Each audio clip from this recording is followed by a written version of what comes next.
So, today we're going to dive into this really powerful parable about a man with these huge, grand ambitions who ends up learning that it's actually our smallest actions that can have the biggest impact on our lives. This is the story of Lin Chen's awakening. Okay, so to really get this, let's just meet our main character, Lin Chen, through his own words. I mean, this one line, it tells you everything you need to know about where his head was at. He truly believed he was destined for greatness, and anything that felt small or ordinary was just beneath him. And this way of thinking, it basically became his whole philosophy.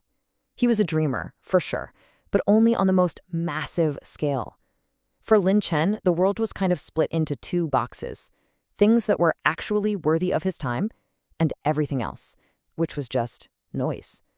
So what this means is that his idea of what a good deed even was, well, it was super, super narrow. He thought real merit, real value, only came from these big, showy acts, like funding a whole library. But helping a neighbor carry something, in his mind, that was a total distraction, a waste of precious time he could be using to plot his path to greatness. All right, so let's see what happens when this big philosophy of his actually gets put to the test in the real world. On his way to a really important lecture, Lin Chen's character gets a pop quiz. And the thing is, he doesn't even realize he's being tested. So picture this. The scene is actually pretty simple. An old farmer, Li Bo, has a little accident. A bag of rice seeds, which is basically his entire livelihood for the season, spills right into a muddy ditch. In the grand scheme of things, it's a tiny event. But for Lin Chen, it suddenly becomes a major moral crossroads. And you gotta understand, what's going through his head here isn't, oh, that poor man. No, not at all. It's just a cold, hard calculation, a cost-benefit analysis. Helping means he might be late, he'll get his shoes muddy, his image takes a hit. Not helping means he stays clean, gets there on time, and keeps his focus on his so-called big picture. So for him, the decision is a no-brainer. The big picture wins. He probably justifies it to himself thinking, the farmer will figure it out, and just keeps on walking. What he completely fails to grasp is that for that farmer, that little bag of seeds is the big picture. And this one moment of neglect is going to cause that man a world of pain. Life has a funny way of giving us second chances, right? A way to retake the tests we fail. A few weeks later, fate throws a really similar situation right in Lin Chen's path. Only this time, something's different. That memory of walking away from the farmer has been eating at him. Okay, so this time the scene is way more dramatic. We're talking a massive downpour, a river that's flooding, and a bridge that's literally about to fall apart. And on the other side is an old woman trapped, desperately clutching a package of medicine. And that image of the helpless farmer just flashes in Lin Chen's mind. And boom, he feels this incredible wave of guilt. And this line right here, it's perfect because it shows you exactly where his head is at. His motivation isn't totally pure altruism just yet, He sees this as a chance to fix what he's now thinking of as his failing character score. He needs to prove, mostly to himself, that he's not that cold guy who just walked away. And just like that, he acts. He throws his ego and his clean shoes to the wind, wades into that storm, and literally carries the woman across the dangerous river.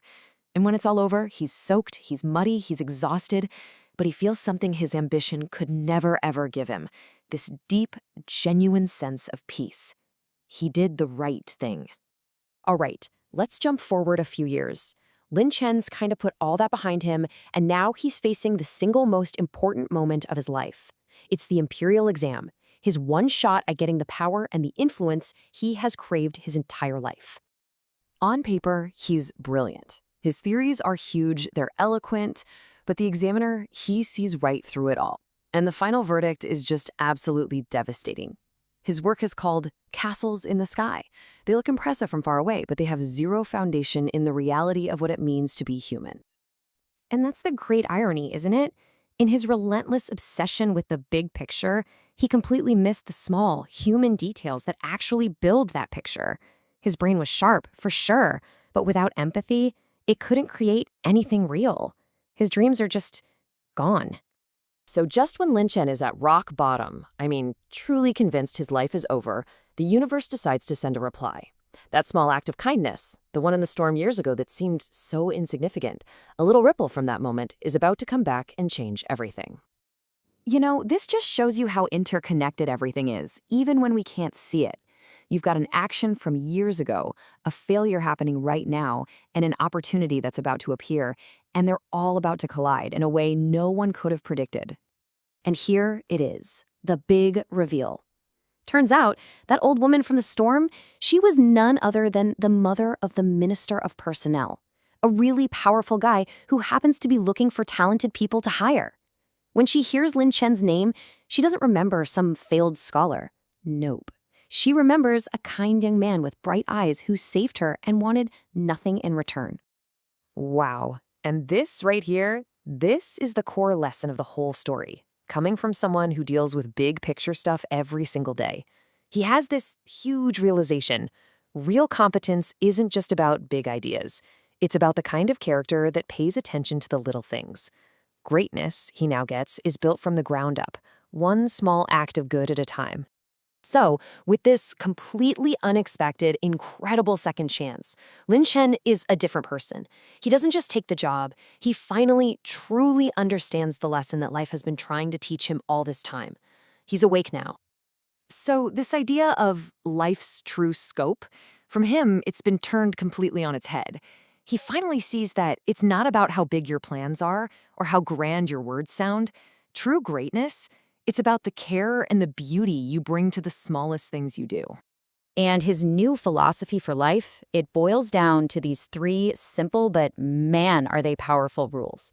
First, do every good thing you can, no matter how small it seems. Second, avoid doing any harm, no matter how tiny. And third, always remember that these small acts are what create the big consequences.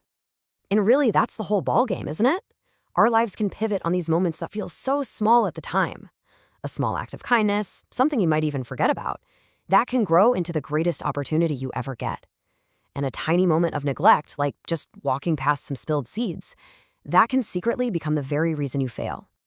So as we wrap this up, the story kind of turns the mirror back on us, It leaves us with this one simple question. We all face these little choices every single day. So what small seed of kindness can you plant today?